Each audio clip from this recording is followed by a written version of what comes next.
কি সাজা হলো? হাইকোর্টে যাবেন, হায়ার কোর্টে যাবেন? কি বলবেন?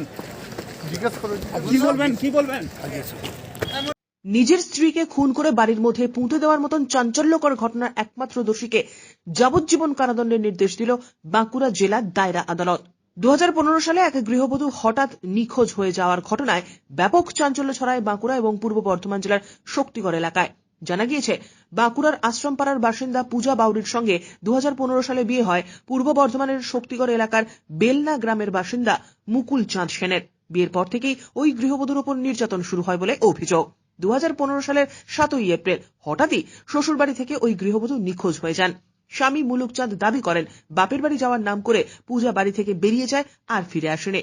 সন্দেহ হওয়ায় পূজার বাপের বাড়ির লোকজন ও বছরই 14ই এপ্রিল বাঁকুড়া মহিলা থানায় স্বামী মুকুলচাঁদ সেন, শ্বশুর পিরু সেন এবং শাশুড়ি শ্যামলী সেনের বিরুদ্ধে অপহরণের মামলা দায়ের করে। অভিযুক্ত স্বামী গা ঢাকা দেওয়ায় প্রথমে গ্রেপ্তার করা হয় শ্বশুর শাশুড়িকে। পরে 2017 সালের 27 আগস্ট অভিযুক্ত স্বামী মুলুকচাঁদকে গ্রেপ্তার করে পুলিশ।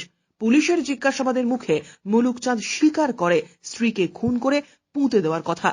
এরপর গত 7ই সেপ্টেম্বর বেলনা গ্রামে মদন সর্দার নামে স্থানীয় এক বাসিন্দার বাড়ি ভেঙে 80টি হাড় এবং একটি মাথার খুলি উদ্ধার করে পুলিশ। ঘটনাস্থল থেকে উদ্ধার হওয়া নোয়া পলা এবং হাড়গুলি দেখে পূজা বাউরি বলে চিহ্নিত করে পূজা বাউরির বোন লক্ষ্মী বাউরি। পরে ডিএনএ পরীক্ষাও করা হয়। এরপরেই ওই ঘটনায় খুনের মামলা যুক্ত করে 25শে নভেম্বর 2017 সালে পুলিশ চার্জশিট জমা দেয়। 2018 সালের 2রা ফেব্রুয়ারি চার্জ গঠন করে আদালত। এই ঘটনায় মোট 34 জনের সাক্ষ্য সংগ্রহ করে আদালত। বিচার চলাকালীন অভিযুক্ত শ্বশুর পিরু সেনের মৃত্যু হয়। শাশুড়ি শ্যামলী সেনকে প্রমাণের অভাবে মুক্তি দেয় আদালত। গত শনিবার অভিযুক্ত স্বামী মুলুকচাঁদ সেনকে দোষী সাব্যস্ত করেন বাঁকুড়া জেলা দায়রা বিচারক মনোজিৎ ভট্টাচার্য। আজ মুলুকচাঁদকে যাবজ্জীবন কারাদণ্ডের নির্দেশ দেয় বাঁকুড়া জেলা দায়রা আদালত। এই রায়ের বিরুদ্ধে আগামী দিনে উচ্চ আদালতে আবেদন জানানোর কথা জানিয়েছেন অভিযুক্ত মুলুকচাঁদ সেন। এটা বাঁকুড়ার একটা অনেক পুরনো মোকদ্দমাটা হচ্ছে বাঁকুড়ার ঘটেছিল 2015 সালের এপ্রিল মাসে। বাঁকুড়ার আশ্রমপাড়ার পূজা বাউরি বলে একটি মেয়েকে তার স্বামী নিয়ে গিয়েছিল রিলেটিভদের বাড়ি নিয়ে যাচ্ছি বলে। তারপর থেকে মেয়েটাকে আর খুঁজে পাওয়া যায়নি এবং পুলিশের কাছে তারা একটা মোকদ্দমা ফার্স্টের করেছিলেন বাঁকুড়া ওমেন পিএসএ 34/2015। এই মোকদ্দমাটা স্টার্ট হয়েছিল প্রথমে 363, 365 ধারাতে, অপহরণের ধারাতে।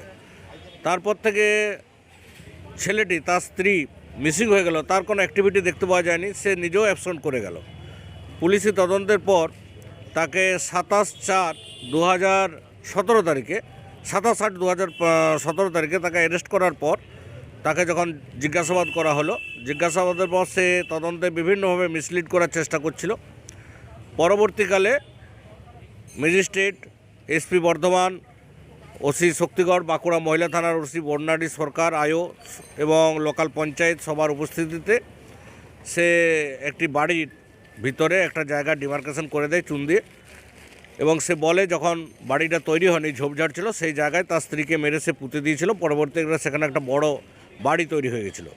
সেই বাড়ির ভিতরের একটা রুম থেকে তার ওই স্কেলিটনটা রিকভারি করা হয়েছিল এবং সেই স্কেলিটনের কাপড় এবং শাঁকা, পলা, নোয়া এগুলো দেখে তার বোন লক্ষ্মী বাউরি, ওগুলো তার দিদি, সেগুলো আইডেন্টিফাই করেছিল। এবং পরবর্তীকালে কেসটা দীর্ঘদিন ধরে বাঁকুড়া সেশনস জাজ কোর্টে, ডিস্ট্রিক্ট সেশন জাজ কোর্টে বিচার চলছিল। আজকে তার সাজা ঘোষণা হলো এবং এই কেসে 3 জন আসামি ছিল। বিচার চলাকালীন প্রিন্সিপাল 21 মুলুকচাঁদ সেনের বাবা পিরু সেন মারা গিয়েছিল এবং তার মায়ের কোনো দোষ প্রমাণিত হয়নি আর কি। মূল প্রিন্সিপাল যে 21, তাকে আজকে সাজা শোনালেন মহামান্য বাঁকুড়া জেলা জজ কোর্ট। তাকে লাইফ ইমপ্রিজনমেন্ট, যাবজ্জীবন সশ্রম কারাদণ্ড, সাথে 50,000 টাকা জরিমানা এবং এই 50,000 টাকা জরিমানা অনাদায়ে আরও 6 মাস জেল, এবং এটা 302 ধারার জন্য, মার্ডার কেসের জন্য। এবং তার সাথে সাথে সাক্ষ্য প্রমাণ লোপাটের জন্য 201 আইপিসি অনুযায়ী তার সাজা দিলেন 5 বছর সশ্রম কারাদণ্ড এবং 10,000 টাকা জরিমানা, এই 10,000 টাকা অনাদায়ে আরও 3 মাস জেল, এবং এই সাজাগুলো সব একসাথেই চলবে। আপনার নাম? Atanu De, public additional public prosecutor, Bankura জজ কোর্ট। বাঁকুড়া থেকে নবেন্দু হাটির প্রতিবেদন, চ্যানেল 24/7।